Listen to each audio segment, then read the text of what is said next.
Thank you, thank you. Oh, can everyone hear me okay? Oh, it's warm up here. I need the Beyonce fan on me over here. Good afternoon, everybody.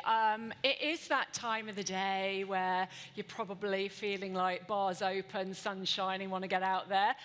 But you have me for the next 20 minutes. And I always start a session with a little activity. Don't worry, no interpretive dance. It's not too embarrassing, but what I would love you to do is to just turn to the person or people next to you and pay them a compliment. And if you receive a compliment, I want you to say thank you, but 20 seconds, don't overthink it. Let's share some love and pay some compliments.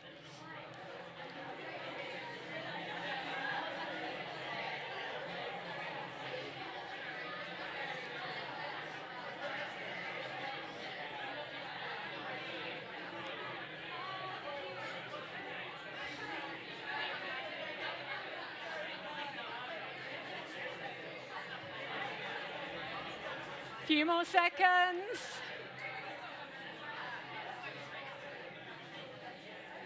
Okay. Let's bring it back. I love starting with that. I love it because the energy in the room is incredible. And also everyone's got a smile on their face. And you know, for so many of you, that might have felt really uncomfortable, a little bit embarrassing.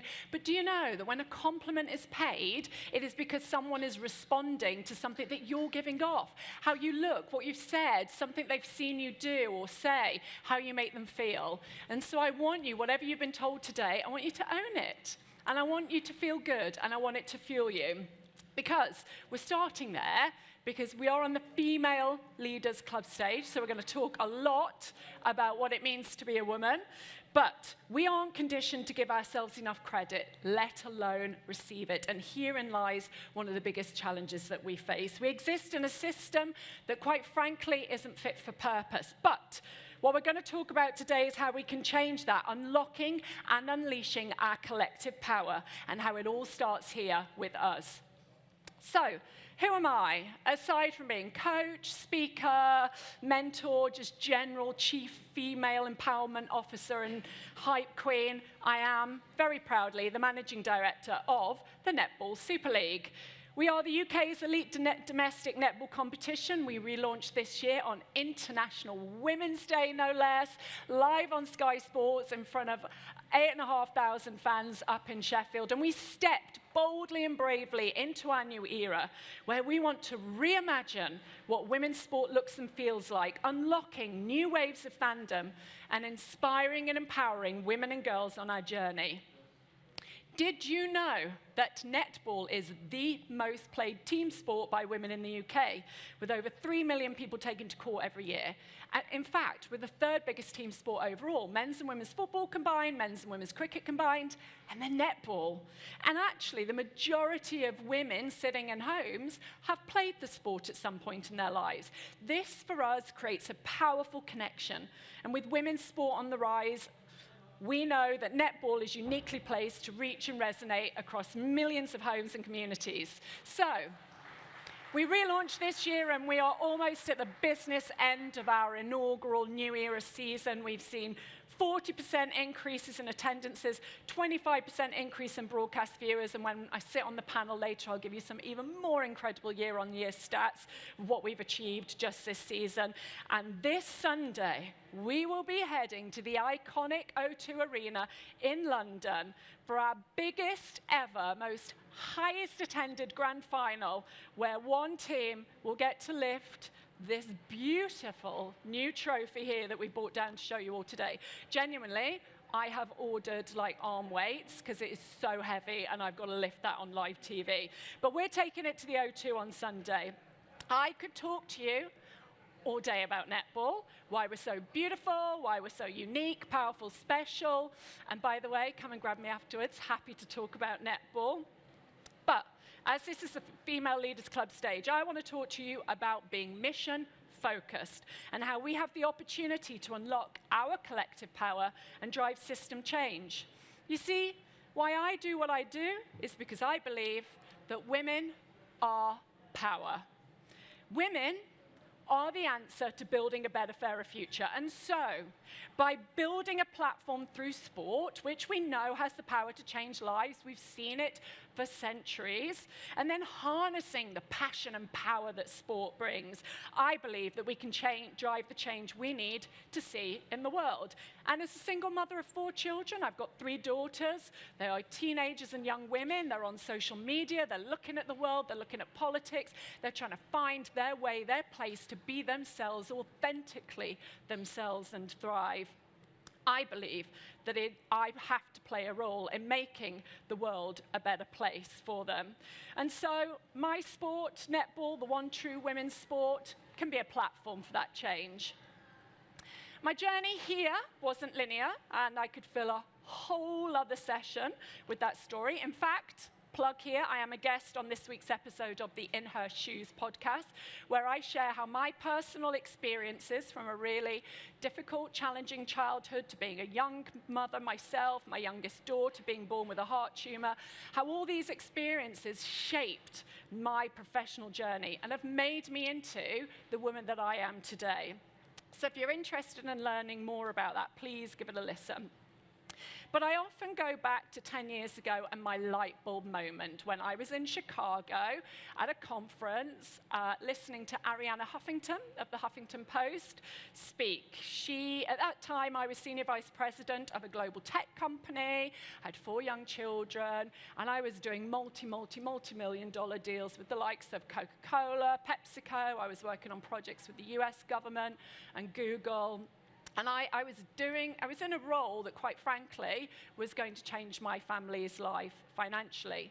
However, prior to taking that role, in order to balance 4 kids under 10, 2 of them under 18 months, 1 with a health difficulty, I did what the majority of women in my position did. I started my own business. And that necessity of still having to pay the bills, be ambitious, but holding the majority of the childcare in the home, it drives those decisions. So one of the first clients that I picked up was Netball Scotland. They were heading into the Glasgow Commonwealth Games. There was opportunities lying ahead of them, and they just didn't know what to do. Women's sport at that point, it was so small. No one was talking about netball, definitely not in Scotland. And it was whilst working with them that I found my passion for women's sport. I saw the power and potential of a female audience, something that's so obvious to us now, but that nobody got or even cared about back then. So I started to become a voice about not only the need for change, but in the power of the opportunity. I truly believe that just because the industry or the system or the policies haven't quite caught up to where you should be or what needs to happen, doesn't mean that what you're saying isn't true. So many of us will resonate with that. So listening to Arianna Huffington speak about redefining the metrics of success beyond hours worked and money earned and being bold enough to do things differently for the greater good of society, it hit me, if not me now, then who? When. I knew what had to be done in women's sport and that I could lead that change, that I spoke in a way that could make a difference. So I left the huge salary and the security of the global role, and I moved into women's sport because women's sport is so much more than a moment. It is a movement. Everyone who works in women's sport right now is doing so because we're passionate and purpose-driven. We believe in a better, fairer world. We are leading the charge, whatever our role, whatever our sport, and we're doing it all in a system that is still working against us. And yet, we still make the choice to be a part of this movement, to take on the challenge and fight through it. There are so many gender gaps that continue to hold us back, professionally and personally. Let's just talk about a few. There's no representation at the top. How many women do we see at board tables, in C-suite positions, writing the checks, making the decisions, influencing what happens? Far too few. And let me just tell you, every woman in this room, go and join a board. You do not need to wait to have sat and got to a C-suite position. You don't need to have all the answers, but what you can bring to that table will be part of changing the game. We also, as we know, carry the mental load in the home. As we said, that juggle is real. Beyond the professional, there's the invisible labor, the mental load, the childcare responsibilities, the expectation to be constantly available in the home. How many of us feel like we're not doing a good job? I am one of those people constantly. I've got my kids coming from Scotland on a train tomorrow down to London because this is where I have to be, and I'm a single parent. And you're still trying to be ambitious, and many of us are trailblazers and trying to do the new. And on top of that, Mother Nature gave us things like periods, pregnancy, childbirth, child loss, infertility, hormones, menopause, perimenopause, all these things that we have to navigate. And yet, and look, these aren't just the challenges of being female. They're systemic issues that require systemic solutions. And to drive that change, we need collective action. Collective action is made up of individuals. It is me. It is you. It is all of us in this room. It is the leaders now and of the future. It's every single person. We are the change makers. We will drive the change we need to see in the world. And how do we do that? Well, what I do is in sport, but collective power transcends all areas of industry. Look around this conference. How many brands are in here represented? Brands that reach into homes, brands that talk to people, brands that have influence, brands that shape, brands that have power. That influence and that connectivity to consumers, but also how that can drive upwards is so powerful. Think about that impact. And then for all of us, all of you, that collective power lies with your own voices, your own platforms. You hold that power. Each voice, no matter how small, when brought together with others, it becomes a roar, a shout, a noise so loud it can't be ignored, and we are strongest together. My concern is this, though. The system gets to us, and we as women and girls, we are way too lacking in confidence. We are often cruelest to ourselves. We have imposter syndrome, or we just don't believe we're good or worthy enough, or we're stuck, or we're waiting for things to be perfect or to change, and they just don't come. So how do we drive that change through collective power when the individuals we need to form that collective are struggling to find their own strength and self-belief because of all the things that I've listed? Well, it starts within us, within what we say to ourselves. We exist in here. In here. Our entire experience of the universe takes place within us, and we are the main characters in our lives. Now, look, other characters come and go, and some of them are big roles. You be parents and carers and partners and friends and colleagues. But your entire, every second of your life is spent in here. Your experience is in there. So how do we ensure that the narrative that we have that influences what we think, what we feel, and what we ultimately do works for us? Because when a habit forms, you stop noticing it. It just is. So the things that you say and believe about yourself that are ingrained, and some of them you'll be aware of, and some of them we use them as kind of quirky little lines to make ourselves feel comfortable, or to fill a dead space, or to self-deprecate before someone else gets in there. But these things, once they're in there, we don't notice them. They're our habits. And so they are going to determine the jobs you go for, how you use your voice, what you think you're good at, the choices that you make. They are going to determine that existence. And that's dangerous because we might be allowing thoughts to exist that aren't serving us. In fact, that could be holding us back. Some of them might not even be accurate. So many of our I ams, as I call them, those statements that we make about ourselves, they're formed through childhood or through moments of trauma or what other people have said to you, parents or teachers. Oh my goodness, if I told you everything my parents had said to me and teachers had said to me, I would not be standing here right now.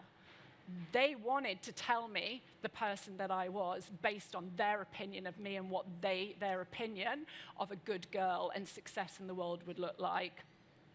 We cannot let these I ams take hold because they become us, they shape us, and they influence us. So I urge you, if there's anything that you can take away, there's a couple of things that I'd like you to take away from today. One is to check your I ams. Go home and write down, what do I say about myself? What do I say? How do I describe myself? What are those things? Good and bad. Let's get them all down there. And then critically ask yourself, where was that formed? What's that based on? Is that accurate? Is that true? Is that serving me? I want you to notice the energy of when you say these phrases and statements as well. Which ones keep you small? Which ones keep you feel safe or stuck or stupid or ashamed? Because we've got them in us. Which ones drive you and propel you and energize you and make you feel good and kind and capable and like you can take anything on? Get to know what's inside you, because what's inside you is influencing and shaping you.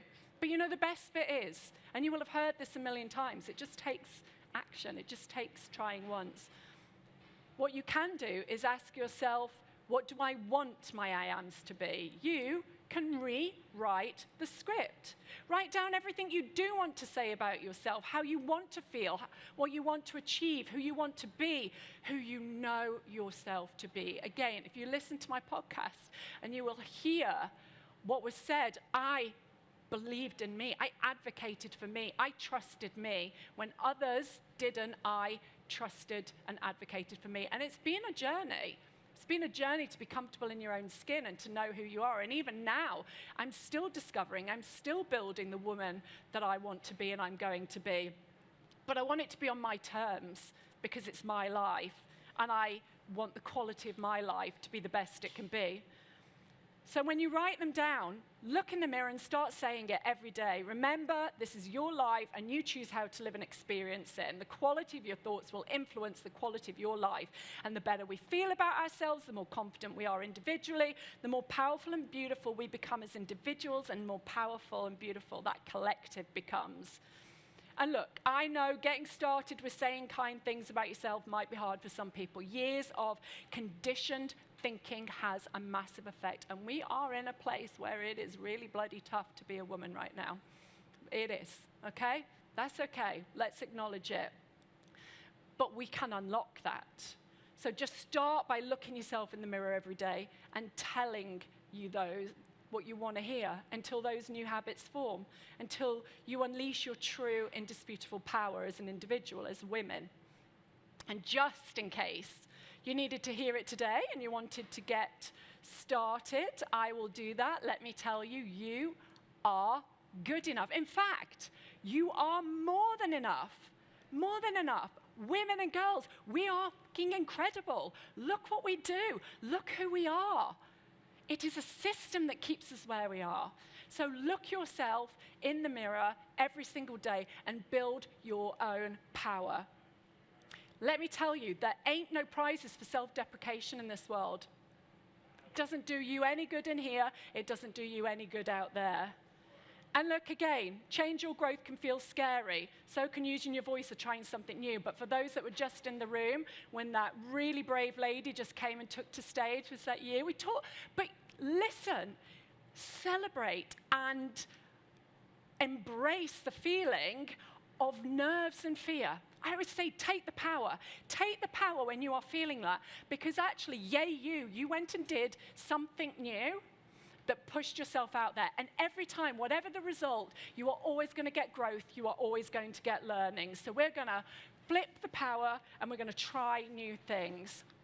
You know, I always say with netball that being a truly female-first sport is both our biggest challenge and our superpower. The challenge is the lack of funding, infrastructure, and scale that the male sports have, or even that the female versions of those male sports have being built.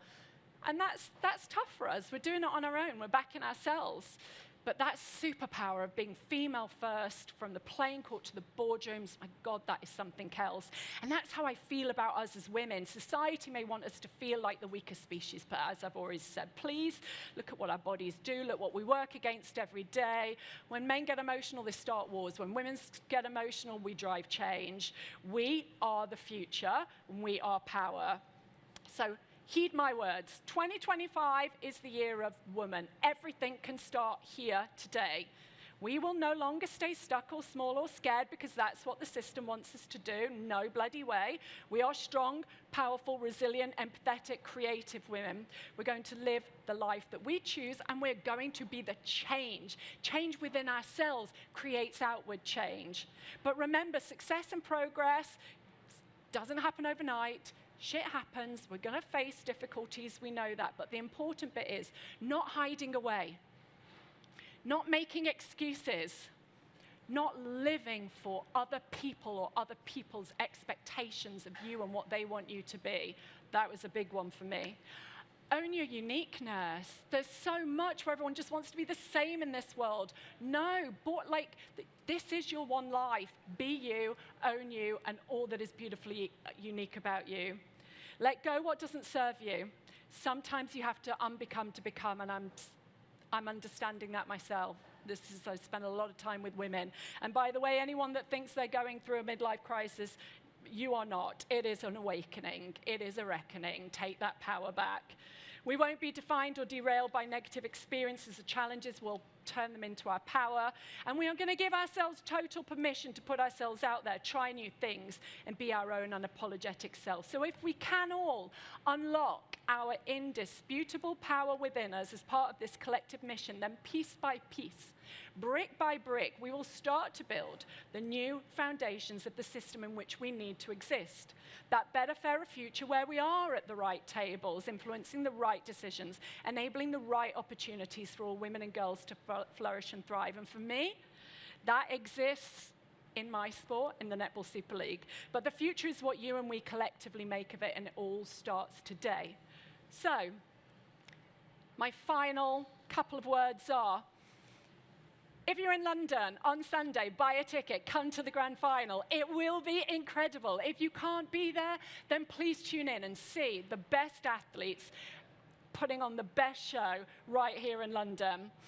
Follow us on socials, follow me on socials, give In Her Shoes a little listen to, but most of all, go home, check your I ams, rewrite your I ams, pay yourself a compliment. And thank you for listening.